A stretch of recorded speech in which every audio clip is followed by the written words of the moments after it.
America और Iran बातचीत करने पर सहमत, न्यूक्लियर डील पर ओमान में होगी बैठक। अमेरिका और ईरान ने शुक्रवार को ओमान में परमाणु वार्ता करने पर सहमति जताई है।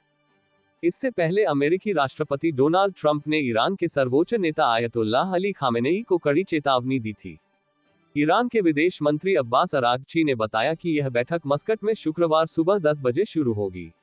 अमेरिकी अधिकारियों ने भी पुष्टि की है कि बातचीत वहीं होगी। इससे पहले ऐसा लग रहा था कि बातचीत खतरे में पड़ गई है, क्योंकि दोनों देशों के बीच स्थान और बातचीत की शर्तों को लेकर मतभेद थे।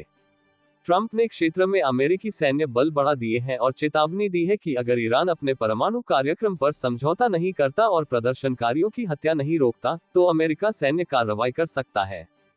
जब ट्रंप से पूछा गया कि क्या खामेनेई को चिंता करनी चाहिए, तो उन्होंने बुधवार को एनबीसी न्यूज से कहा, मैं कहूंगा कि उन्हें बहुत ज्यादा चिंतित होना चाहिए।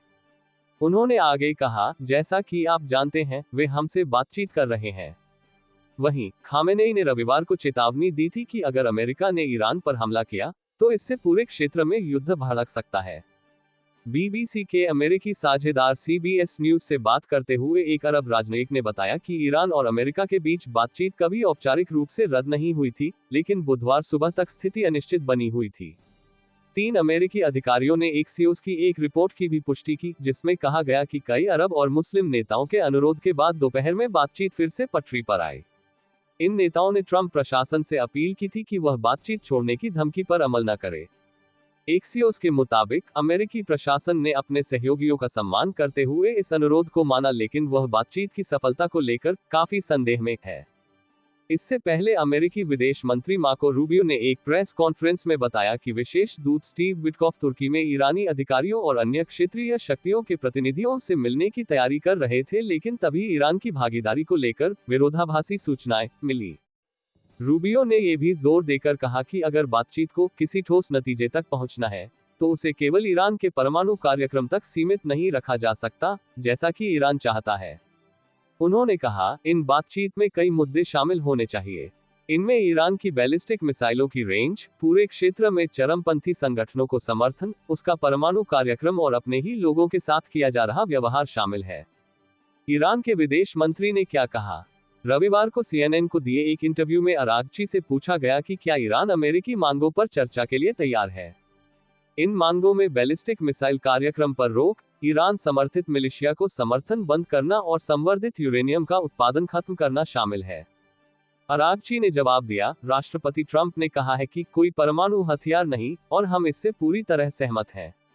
यह एक बहुत अच्छा समझौता हो सकता है। बेशक इसके बदले हम प्रतिबंधों में राहत की उम्मीद करेंगे।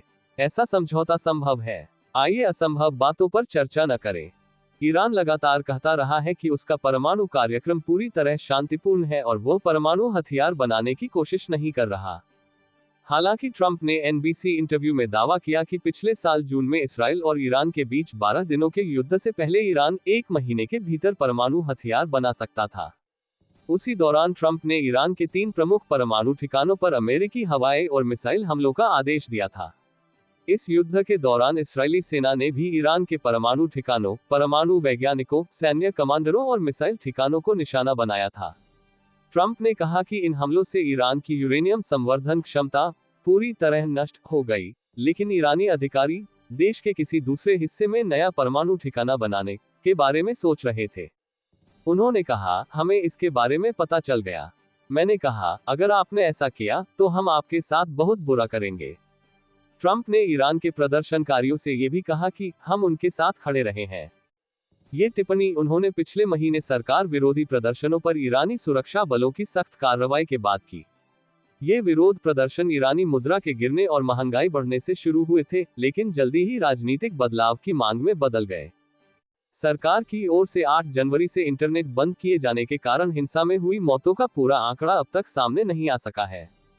हालांकि अमेरिका स्थित human rights activists news agency का कहना है कि उसने अब तक 6,445 प्रदर्शनकारियों, 164 बच्चों, 214 सरकारी पक्ष से जुड़े लोगों और 60 राहगीरों की मौत की पुष्टि की है। वह 11,280 अन्य मौतों की रिपोर्ट की भी जांच कर रही है। ईरानी अधिकारियों ने स्वीकार किया है कि कम से कम 3,117 लोग मारे गए हैं, लेकिन उनका कहना है कि इनमें से अधिकांश सुरक्षा बलों के सदस्य थे या दंगाइयों की हिंसा में मारे गए आम लोग थे।